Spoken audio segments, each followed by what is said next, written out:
الأسبوع الثالث من التدريب بمساعدة الذكاء الاصطناعي.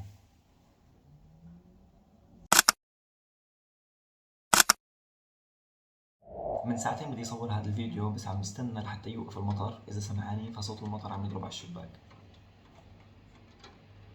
بعد مرور 3 أسابيع من استخدامي للذكاء الاصطناعي للتدريب وتغيير جسمي، اليوم بدي أحكي عن 7 أخطاء عملتها كمبتدئ في التدريب. الخطأ الأول اللي عملته هو إني أتدرب مباشرة بعد الأكل، فأنا كنت آكل بعدين أقوم أتدرب، كنت مفكر هذا الشيء جيد لأنه أنا عم بحصل على طاقة، فهذا حيساعدني إني أتدرب بشكل أحسن. لكن اللي كان عم يصير فعليا إني كنت آكل بعدين أجي أتدرب فأحس بتقل رهيب، ما أقدر أتحرك، أحس حالي ماني قادر أكمل التدريبات. قلت الذكاء الاصطناعي فكان هذا الشيء بسبب إنه الدم عم يروح للمعدة لحتى تهضم الأكل، فعضلاتي عم ينقص الدم، فانا عم حس بالتعب والدوخه. حتى في بعض الاحيان كنت احس حالي انه معدتي ثقيله وبدي اطلع الاكل من جواتي. فهون عرفت انه المشكله بالاكل مو مشكله بالتدريبات، لانه التدريبات كنت عم بعملهم نفسهم قبل بيومين وكنت عم بقدر اساويهم كاملين بدون اي مشكله. معنى اني اليوم ماني قادر اكمل التدريبات هو اني اكلت كميه كبيره وحاسس بدوخه رهيبه. هيك كان لازم استنى من ساعه لساعتين بعد ما اكل الوجبه لحتى معدتي تلحق تهضم الاكل. بس انا بالايام الثانيه ما عاد اكلت واستنيت ساعه ساعتين لاتدرب، عملت بالنصيحه تبع الذكاء الاصطناعي، وانما عملت خطا ثاني اللي هو اني اتدرب على معده فاضيه.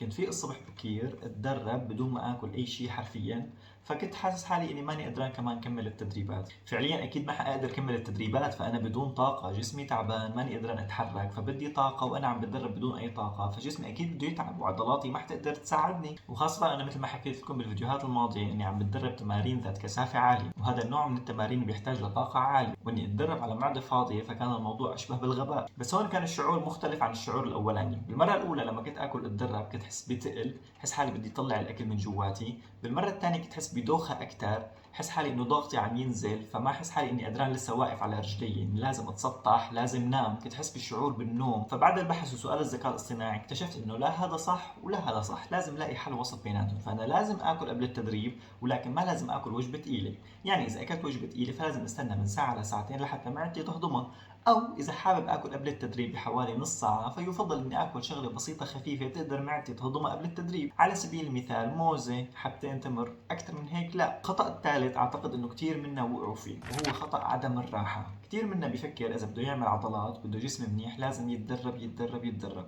وهذا الشيء صحيح، انت لازم تتدرب بشكل كافي، ولكن كمان لازم ترتاح بشكل كافي. كثير بسمع انه النوم اهم من التدريب، انك تهتم بنومك، تهتم براحتك، هو جزء اساسي كبير من انك انت تبني عضل. ففعليا العضل بتنبنى وقت انت بترتاح، مو وقت انت تكون عم تتدرب. فالتدريب هو اللي بيحفز العضله والالياف العضليه انها تنبنى، فوقت الراحه والنوم هي الالياف العضليه بتتجدد وبتنبنى لحتى تقوى عضلتك. كنت مثلي بالاسبوع الاول عم تتدرب بدون اي راحه نهائيا 5 ايام بالاسبوع ورا بعض، فعرف انه عضلتك حتهلك وممكن يصير معك شد عضلي. فلحتى نتجنب هذا الخطا لازم ترتاح بشكل كافي، تعمل جدول مناسب لإلك، تسمع لجسمك. اذا في عضله حاسه تعبانه او انت بتعرف انه عضله ايدك مثلا بحاجه لراحه اكثر فاعطيه الوقت الكافي. طبعا لازم نلاقي توازن بين الراحه وانك تاخذ راحه طويله، ما لازم ناخذ راحه طويله لحتى الجسم ما يختل توازنه. يعني انت تكون عم تتدرب 5 ايام بالاسبوع بعدين تجي تاخذ راحه 5 ايام بالاسبوع، فهي العضله ما رح تنبنى. ليش؟ لانه انت لما بترجع تتدرب بعد هدول 5 ايام الراحه حتحس عضلتك ضعيفه، ما عم تقدر تشيل الوزن يلي شالته قبل اسبوع. انت فعليا لازم تلاقي راحه مناسبه. انا اول اسبوع كنت اتدرب كامل، تدربت 5 ايام بالاسبوع واخذت يومين راحه، وهذا الشيء كان غلط، حسيت بتعب، ارهاق، عضلاتي مو قادره تحملني. اما الاسبوع الثاني فحاولت خفف واعدل هذا الشيء، فجربت اني اتدرب يومين واخذ يوم راحه، ولكن حسيت العضله ما عم تتطور، ما حسيت انه عم تشتغل بشكل اني انا عم حس فيها فعليا انه عم تشتغل. لهيك زدت يوم ثالث، فصرت اتدرب 3 ايام ارتاح يوم، 3 ايام ارتاح يوم، وهكذا. بس شي يوم صادف انه انت عندك مشكله، شي يوم صادف انك انت تعبان كثير، عندك دراسه، عندك شيء بدك تعمله، فاذا اخذت يوم اجازه ما رح تخرب الدنيا، ولكن ما تاخذ اسبوع. بالنسبه للنوم لازم الواحد ينام بين السبع والتسع ساعات. كثير منا بسبب الشغل بسبب الدراسه ما بيكون عنده الوقت الكافي لانه ينام 9 ساعات،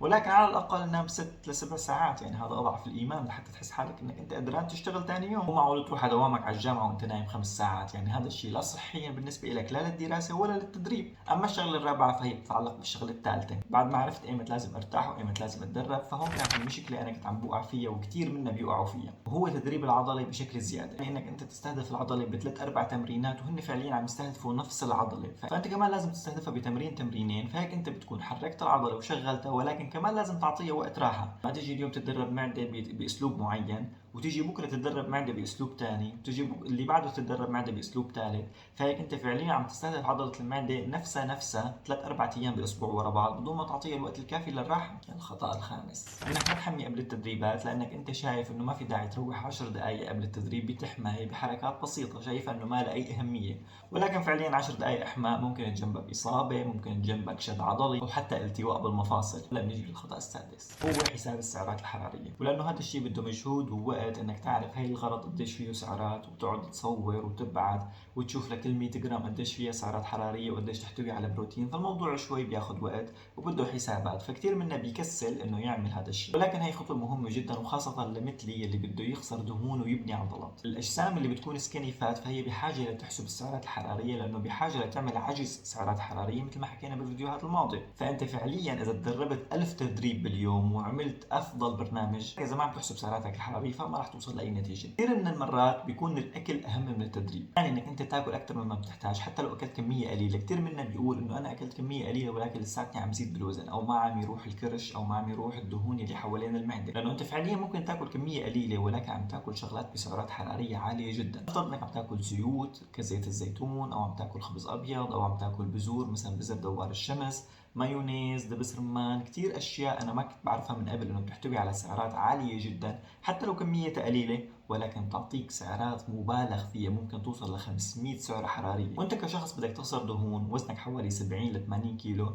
بحاجه لحوالي 2000 سعره حراريه باليوم، فانت فعليا ممكن بوجبه واحده فيها خبز ابيض وفيها زيوت انك انت توصل لهذا العدد. الخطا السابع وهو انك انت توقف اذا ما شفت نتائج. كثير منا بيتدربوا شهر شهرين بعدين ما بيشوفوا نتائج، او ممكن اسبوع اسبوعين حتى، وبعدين يوقفوا لانه ما عم شوف نتائج، اوكي ما في اي نتيجه، ما في اي تغيير، فليش انا عم بتدرب؟ فبيوقف وبيبطل وياخذ الطريق من قصيره وكانه ما عمل شيء. حسب اللي شفته وحسب اللي قرات عنه فانه الموضوع بحاجه احيانا لاشهر لحتى تشوف نتيجه ملحوظه، ممكن اسبوع اسبوعين ما يعملوا تغيير كبير. انا بالنسبه لي فخلال 3 اسابيع حاسس بتغيير، ما بعرف اذا هو تغيير ملحوظ بالنسبه لكم او لا، ولكن انا حاسس بتغيير بالاواعي. الملابس لما بلبسها فعم حس فيها شويه تغيير من ناحيه الكتاف، من ناحيه الصدر، عم حس انه الاواعي صارت مناسبه لي بشكل اكثر. انتم ماكم حاسين بهذا التغيير، يكون التغيير مجرد عامل نفسي، انا نفسيا هيك حاسس، ممكن انا فعليا ماني متغير ابدا، نفس جسمي ما نتغير، ما صار عليه اي تغيير، ولكن انا نفسيا لاني عم بتدرب حاسس انه في تغيير، جسمي متحسن. ممكن التغيير انك ما تشوفه بالعين، لانه ممكن التغيير تحس فيه، تحس حالك انشط مثلا لما بتفيق الصبح، تحس حالك انشط خلال اليوم، تحس حالك لما تساعد رفيقك،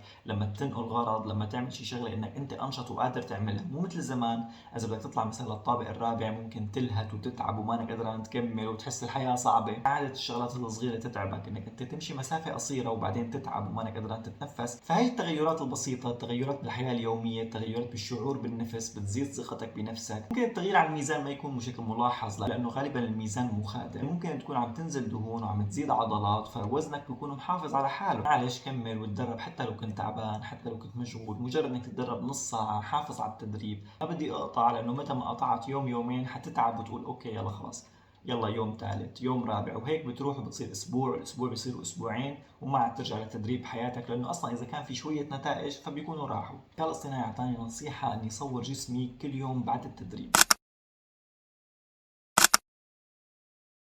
وهذا الشيء مو لحتى تقارن حالك من يوم ليوم، وانما تقارن حالك من فتره لفتره. يعني انت فعليا بيوم واحد ما حتفرق بشكل كبير، ولكن خلال شهر ممكن تفرق. فاذا انت عندك صوره من التاريخ الفلاني، خلينا نفترض اليوم، وقارن فيها بصوره حتاخذها بعد شهر، فانت عندك تغيير عم يصير بين هاي الفتره. واذا ما صار تغيير فهذا الشيء حيفيدك. ليش؟ لانه انت بين هدول الصورتين اللي مرق شهر تماما وانت ما تغيرت ففي خطا. ممكن يكون هذا الخطا بثلاث شغلات اساسيه، يا التدريب يا الراحه يا الاكل. بس هدول السبع اخطاء اللي وقعت فيهم حبيت احكي لكم اياهم وشارك معكم التجربه لحتى انتم ما توقعوا بهي الاخطاء اللي انا وقعت فيها كمبتدئ. وبس تابعوا فيديوهاتي من اسبوع لاسبوع كل يوم اثنين لحتى تشوفوا التغيير.